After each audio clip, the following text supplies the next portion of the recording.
All right, yo, I need to tell you about what went down yesterday on Fox Sports because it was genuinely one of the most comprehensive and strategically revealing discussions about the San Francisco 49ers roster moves coming out of their bye week and playoff positioning that I've seen all season long. And I'm not exaggerating when I say that Colin Cowherd, Nick Wright, Emmanuel Acho, Richard Jefferson, and the entire panel spent nearly 3 hours meticulously breaking down every single roster transaction the 49ers made, including opening Curtis Rourke's practice window, claiming linebacker Garrett Wallow off waivers, placing Ben Barch on injured reserve, and the potential return of Yetur Gross-Matos, while simultaneously analyzing how the NFC playoff picture is shaking out with San Francisco now sitting at 9-4 and only one game back in the division race behind the Rams with 4 critical games remaining. And the way they methodologically evaluated everything from Rourke's developmental potential as a backup quarterback to the Mac Jones trade speculation to Gross-Matos' impact on the pass rush to Eric Kendricks, finally being ready to play to the remaining schedule strength comparisons between the 49ers, Rams, and Seahawks, had everyone in the studio completely engrossed. Because this isn't just about making minor depth chart adjustments during a bye week, this is about San Francisco strategically positioning themselves for a legitimate playoff run, while also thinking ahead to 2026 roster construction and how they can maximize both their immediate championship window and long-term organizational sustainability. Hey, what's up, everyone? 1 second before we dive in. That like button right there? Hit it now. Takes literally 1 second, but makes a massive difference in growing this channel and reaching more fans. Just smash that like real quick. Every like pushes this video further, so do me that favor right now. So Fox Sports opens, and Colin Cowherd has this intense analytical energy, like he's about to break down classified information about the 49ers' strategic planning. And he immediately sets the context by explaining that San Francisco made several roster moves on Monday, December 8th, coming out of their late bye week, that on the surface might seem like routine transactions, but actually have significant implications for both the remainder of this season and potentially the 2026 offseason. And Cowherd starts by talking about how the 49ers opened the practice window for 7th-round pick quarterback Curtis Rourke, who was drafted 227th overall out of Indiana in April's draft, and Cowherd provides this background explaining that Rourke is from Canada, and his nickname is the Maple Missile, which is fantastic. And perhaps most impressively, he played through an ACL tear all of last season while leading Indiana to their best season in program history before this year, when they topped that performance and made the college football playoff. Nick Wright, who's always been incredibly analytical about quarterback development and backup depth charts, jumps in immediately talking about why Curtis Rourke opening his practice window is actually more significant than people might initially realize. And Wright explains that Rourke, at 6'4", 20 pounds, has legitimate NFL size as a pocket passer with really nice touch on second and third level throws, which is exactly what Kyle Shanahan prioritizes in his offensive system. And Wright breaks down Rourke's scouting profile, mentioning that he's not a mobile scrambler who's going to hurt defenses with his feet, but he has good pocket mobility and doesn't panic against the blitz. He'll hang in there and take hits to deliver the football, which are all characteristics that have made both Brock Purdy and Mac Jones successful in Shanahan's offense. And Wright makes this really interesting observation that multiple NFL scouts he spoke with at the Combine said Rourke is a pretty good scheme fit for San Francisco's offense because he possesses many of the same strengths that have allowed their current quarterbacks to thrive. But here's where Emmanuel Acho jumps in with what I thought was the most fascinating strategic implication of opening Rourke's practice window. And Acho talks about how this is essentially an audition period for Rourke to prove he can be part of the 2026 49ers as a backup quarterback. And the reason this matters so much is because of the looming Mac Jones trade speculation that's going to dominate the offseason. And Acho explains the quarterback draft dynamics, saying that if guys like Dante Moore from Oregon or Ty Simpson from Alabama decide to return to school rather than declare for the draft, that makes the 2026 quarterback class significantly thinner, which would make quarterback-needy teams more desperate to find solutions, and those teams are going to canvass NFL rosters looking for trade targets. And Acho poses this hypothetical scenario, asking what happens if Curtis Rourke impresses in practices over the remainder of this season, and a team offers the 49ers a second-round pick for Mac Jones, who's under contract for less than $5 million in 2026. Could Rourke realistically be the QB2 and developmental player for Kyle Shanahan going forward, while San Francisco adds that valuable draft capital? Richard Jefferson, who was also on the panel, then provides some really thoughtful context about Mac Jones's value around the league and why teams might be willing to give up significant draft compensation to acquire him. And RJ talks about how Jones went 5-3 as a starter this season, throwing to Kendrick Bourne as his #1 receiver, which is remarkable when you think about the limited weapons he was working with, and that demonstrates he can manage games and execute within an offensive system effectively. And Jefferson makes this comparison to how Sam Darnold and Baker Mayfield were able to salvage their careers after rough starts, suggesting that Jones, in the right situation with better surrounding talent, could potentially be a quality starter for a team that needs quarterback help, and that makes him an attractive trade target for organizations that strike out in free agency or the draft. But then Colin Cowherd shifts gears to discuss the 49ers' other major roster move, which was claiming linebacker Garrett Wallow off waivers from Denver while placing Ben Bartch on injured reserve. And Cowherd explains that Bartch suffered a Lisfranc injury against Cleveland, which is going to require surgery and end his season, so Spencer Burford is now the full-time starter at left guard for the remainder of the year. And Cowherd talks about Wallow as a linebacker depth addition, saying he provides another body at a position where San Francisco has dealt with injuries and inconsistency throughout the season. And having additional linebacker options gives defensive coordinator Steve Wilks more flexibility in terms of personnel packages and matchup-based substitutions, especially heading into the playoff stretch, where you're facing more sophisticated offensive scheme. Nick Wright then brings up what he thinks might be the most impactful potential roster addition for the 49ers' playoff chances, which is the possible activation of defensive end Yetur Gross-Matos, who's been dealing with knee and hamstring issues all season. And Wright explains that Gross-Matos signed a 2-year, $18 million deal with San Francisco, but has barely been able to play due to these persistent injury problems. And Wright breaks down Gross-Matos' production when healthy, showing an overall PFF grade of 75.1 with a pass rush grade of 80.4,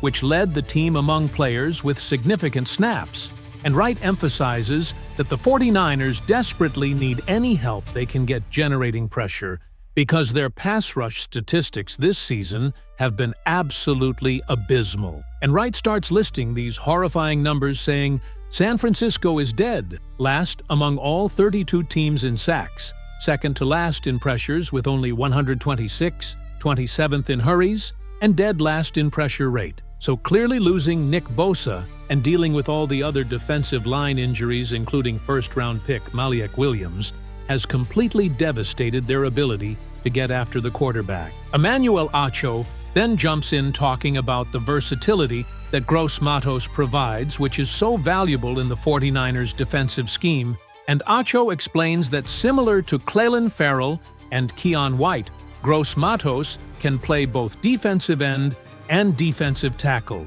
which gives the coaching staff options in terms of how they want to structure their pass rush packages and run defense alignments depending on opponent and situation. And Acho makes this point that while Gross-Matos' run defense grade of 50.8 isn't particularly impressive, that's not really his specialty or what the 49ers need most from him. They need someone who can generate pressure and disrupt the quarterback, which he's proven capable of doing when healthy, with 8 hurries and 9 pressures in extremely limited action this season. Richard Jefferson then addresses another potential roster addition that could happen against Tennessee, which is Eric Kendricks finally playing for the 49ers after being on the practice squad, and RJ explains that since Kendricks is on the practice squad, San Francisco would just need to give him a game day elevation and he could suit up on Sunday at home against the Titans. And Jefferson provides this background on Kendricks, saying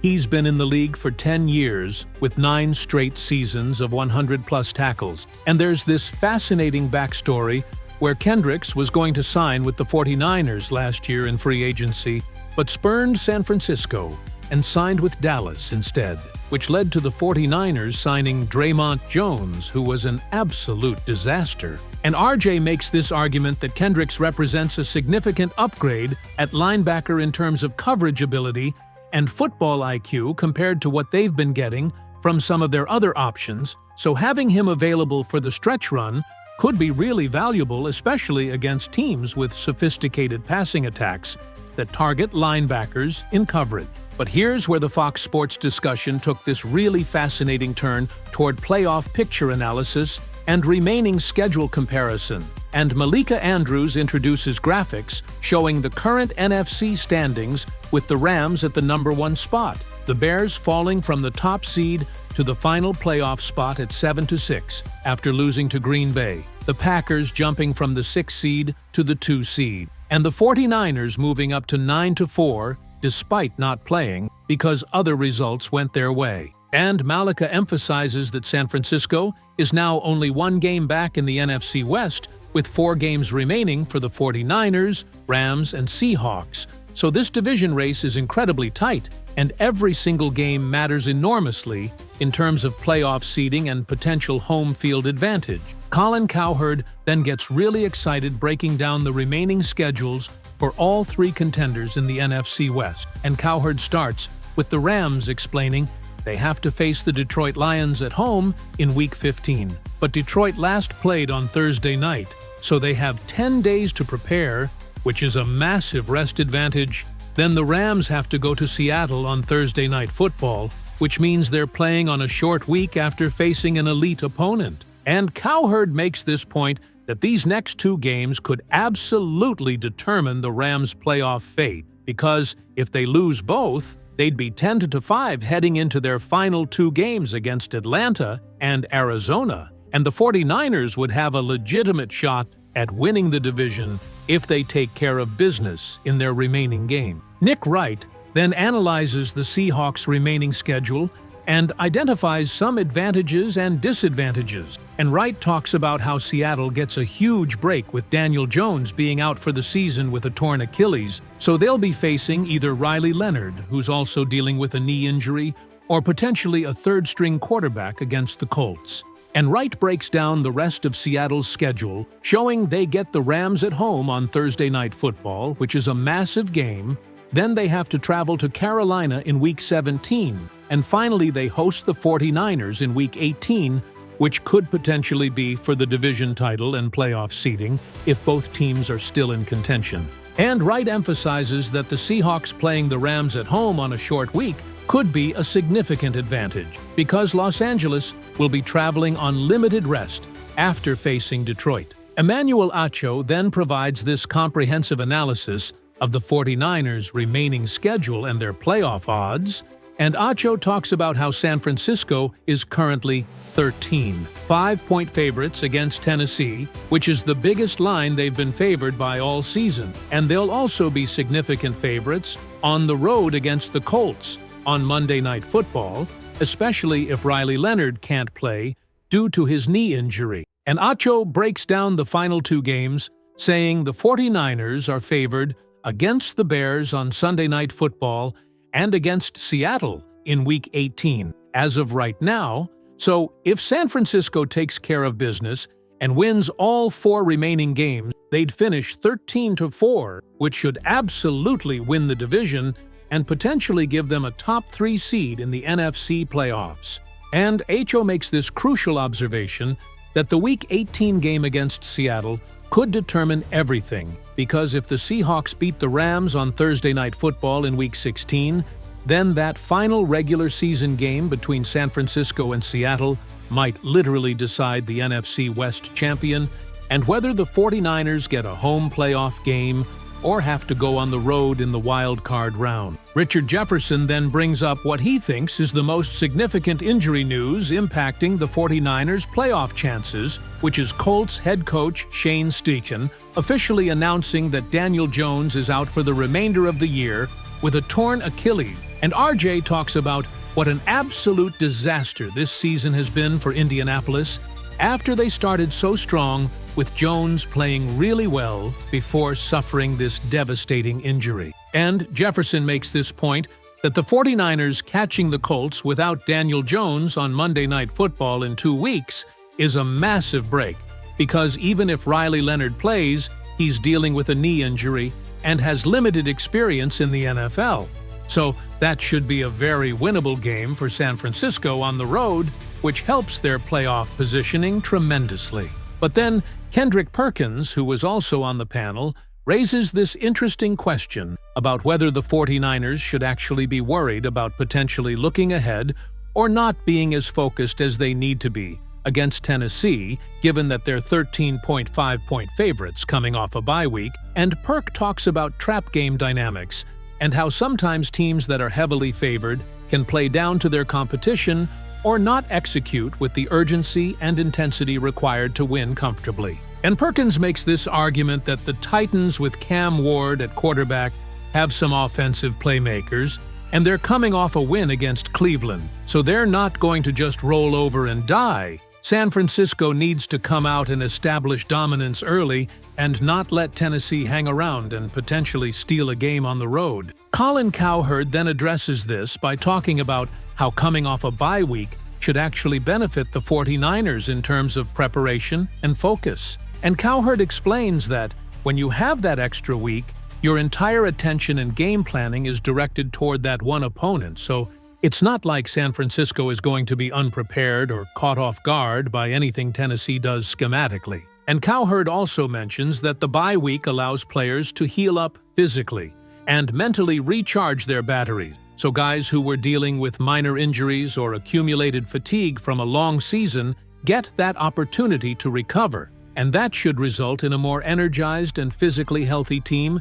taking the field on Sunday, which translates to better execution and performance. Nick Wright then makes this really interesting observation about the significance of having Eric Kendricks potentially available against Tennessee and how that impacts the 49ers' defensive game planning. And Wright talks about how Tennessee's offense relies heavily on their ability to create explosive plays through the passing game and get chunk yardage on intermediate routes. So having a veteran linebacker like Kendricks, who has excellent coverage skills and can match up against tight ends and running backs in space, is crucial for limiting those big plays. And Wright emphasizes that Kendricks' football IQ and ability to diagnose plays pre-snap and adjust his positioning accordingly makes him incredibly valuable in Steve Wilks's defensive scheme. So if he's activated for Sunday, that's a significant upgrade at a position where the 49ers have been vulnerable at times this season. Emmanuel Acho then shifts the discussion to the broader playoff picture implications and what San Francisco needs to happen in other games to maximize their seeding. And Acho talks about how ideally the 49ers want the Rams to lose to Detroit, which seems likely given the Lions' dominance and rest advantage, and they also want chaos in the NFC, where teams like the Packers and Eagles and Vikings potentially drop games, so that if San Francisco wins out, they could climb up to the 2 or 3 seed, rather than being the 5 seed as a wild card. And Acho makes this point that home field advantage in the playoffs is absolutely massive, especially for a team like the 49ers, who have been dominant at Levi's Stadium this season. So every single game result matters, not just in terms of winning the division, but also in terms of optimal playoff positioning. What really struck me watching this entire Fox Sports segment was how comprehensively the panel wove together analysis of immediate roster transactions with broader strategic implications for both the playoff race and the 2026 offseason. And I think the consensus was that the 49ers are in a really interesting position where they're simultaneously trying to maximize this season's championship window while also making smart forward-thinking decisions like developing Curtis Rourke and potentially trading Mac Jones that position the organization for sustained success beyond just this year. And the playoff picture analysis showed that San Francisco is absolutely still in great shape to win the NFC West, despite being one game back. Because they have a favorable remaining schedule, they're getting key players back from injury, like potentially Gross-Matos and Kendricks, and the Rams have some really difficult games coming up against Detroit and Seattle that could create opportunities for the 49ers to close that gap and potentially win the division outright with a Week 18 victory over the Seahawks.